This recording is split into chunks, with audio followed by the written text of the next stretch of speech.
আমাকে যদি বলা হয় যে এটা কোন ধরনের বই, তাহলে আমি বলবো এটা একটা মাইন্ড ম্যাপিং বুক। এই বইটাকে যদি আপনি পড়েন তাহলে কোরআনের শিক্ষাগুলো আপনার মাইন্ডে ম্যাপের মতো চলে আসবে, খুব ইজিলি আপনি এটা থেকে লেসন নিতে পারবেন এবং শেয়ার করতে পারবেন। প্রিয় সুধী, এক নজরে কোরআন নামে যেই নতুন গ্রন্থটি প্রকাশিত হলো আপনাদের সামনে, সবার সামনে শোভা পাচ্ছে, এখানে বেসিক্যালি আমি কোরআনের 114টি সূরার সার নির্যাসকে নিয়ে এসেছি। পুরো কোরআনকে যদি সামারি করা হয় বা কোরআনের কি ফ্যাক্টগুলোকে যদি নোট ডাউন করা হয়, ওইটাকে যদি সুন্দর করে ডিজাইন করে সাজানো হয়, তাহলে যেটা হবে সেটাই হচ্ছে এক নজরে কোরআন। এই কাজটা আমরা করার চেষ্টা করেছি।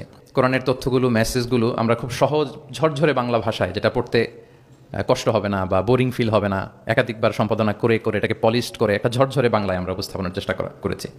এবং সবচেয়ে মজার ব্যাপার হচ্ছে কোরআন নিয়ে এই ধরনের কাজ খুব কম। কোরআনের যে কোর মেসেজগুলো, এগুলোকে ইনফোগ্রাফি দিয়ে ফুটিয়ে তোলা হয়েছে।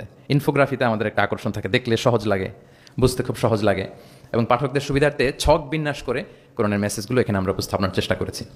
আমরা কোরআনের কোনো সূরার অনুবাদ পড়ার আগে, তাফসির পড়ার আগে আমরা যদি এক নজরে কোরআন থেকে ওই সূরাটা একটু পড়ে নেই, আমার মনে হয় যে খুব সহজে আপনি সূরাটা ধরতে পারবেন। আপনারা দেখবেন যে 608 পৃষ্ঠার একটা বই, হার্ড কাভার, 4 কালারের কম্বিনেশন, এবং মেট যে আর্ট পেপার, পুরো আর্ট পেপারে 608 পৃষ্ঠার বইকে আমরা এনেছি। তো এটার দাম যেহেতু একটু বেশি হয়ে যাচ্ছে, আমি প্ল্যান করতেছি যে আমাদের তো কিছু শুভাকাঙ্ক্ষী ভাই বন্ধু আছে, তাদেরকে বলবো যে কিনে কিনে বিতরণ করবেন, এলাকার কোনো ইমাম, খাতিব, কোনো বক্তা যেন বাকি না থাকে। তো আমি আশা করি যে এই বইটি আপনাদের সকলের, যারা মাদ্রাসা ব্যাকগ্রাউন্ডের কিংবা জেনারেল ব্যাকগ্রাউন্ডের, সকলের উপকার হবে। আর কারো উপকার হোক বা না হোক, আমার খুব উপকার হবে। আমার আজীবনের জন্য একটা নোট হয়ে গেল। আমি ভেবে দেখলাম যে আমি তো তাফসির করতে হয়, ফলে এখন থেকে আমি যে কোনো সূরার তাফসির করার আগে আমি একবার রিভিশন দিয়ে যাব এখান থেকে।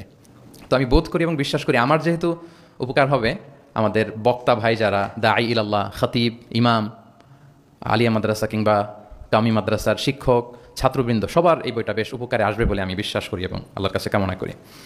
কোরআনের শিক্ষাকে যে বিভিন্ন অ্যাঙ্গেল থেকে দেখা যায়, বিভিন্ন অ্যাঙ্গেল, হাজারো অ্যাঙ্গেল থেকে কোরআনকে স্টাডি করা যায়, তারই বেসিকলি একটা ক্ষুদ্র প্রয়াস হচ্ছে আমাদের এক নজরে কোরআন। আপনারা একটু পাতা উল্টালি সেটা বুঝতে পারবেন। প্রত্যেকটা সূরাকে 16টা অ্যাঙ্গেল থেকে অ্যানালাইসিস করার চেষ্টা করেছি। শুরুতে আমরা সূরার সংক্ষিপ্ত পরিচিতি নিয়ে এসেছি, যে এখানে সূরা কোথায় নাজিল হয়েছে, কখন নাজিল হয়েছে, সূরার আয়াত সংখ্যা কত, এই সূরার নাম, নামের অর্থ কী, এই নামের নেপথ্যের গল্পটা কী, পেছনের রহস্যটা কী, এই সূরার আবার যদি অন্যান্য অনেকগুলো নাম থাকে সেগুলো এক্সপ্লেন করা, এটা আমরা নিয়ে এসেছি। আমরা প্রত্যেকটা সূরার শানে নুজুল উল্লেখ করেছি সহিহ হাদিস থেকে, তাফসির গ্রন্থগুলো থেকে রেফারেন্স দিয়ে, এবং প্রতিটা সূরার যে ভার্চু আছে, ফজিলাত, সেটা আমরা উল্লেখ করেছি সুন্নাহর ভিত্তিতে। সূরার শুরু শেষের সম্পর্কটা কি সেটা আমরা একটা সাব পয়েন্টে এনেছি। পাশাপাশি এই সূরার সাথে এই সূরার আগের সংযোগটা কোথায়, এবং এই সূরার সাথে ডিরেক্টলি এই সূরার পরে যে সূরাটা আসতেছে সেটার সংযোগটা কোথায়, সেটা আমরা এখানে নিয়ে এসেছি। এরপর আমরা ওভারভিউ রেখেছি একটা পয়েন্টে। ওভারভিউ হচ্ছে সূরার আয়াত ভিত্তিক বা রেঞ্জ ভিত্তিক এই সূরাতে কী নিয়ে আলোচনা করা হয়েছে তার সার নির্যাস। সূরা যত বড় হোক, 10টা কলামে আমরা নিয়ে এসেছি। এরপর মেজর থিম উল্লেখ করেছি। বিভিন্ন বিষয় নিয়ে প্রতিটি সূরাতে আলোচনা হলেও কিছু ফোকাসড পয়েন্ট থাকে একটা সূরার, সেগুলোকে আমরা মেজর থিমে এনেছি। এরপর আমরা সেন্ট্রাল থিম রেখেছি। একটা সূরার কেন্দ্রীয় আলোচ্য বিষয় কি, এই বইয়ের কাজ করতে যে সবচেয়ে বেশি কষ্ট হয়েছে আমার এই সেন্ট্রাল থিম বের করতে।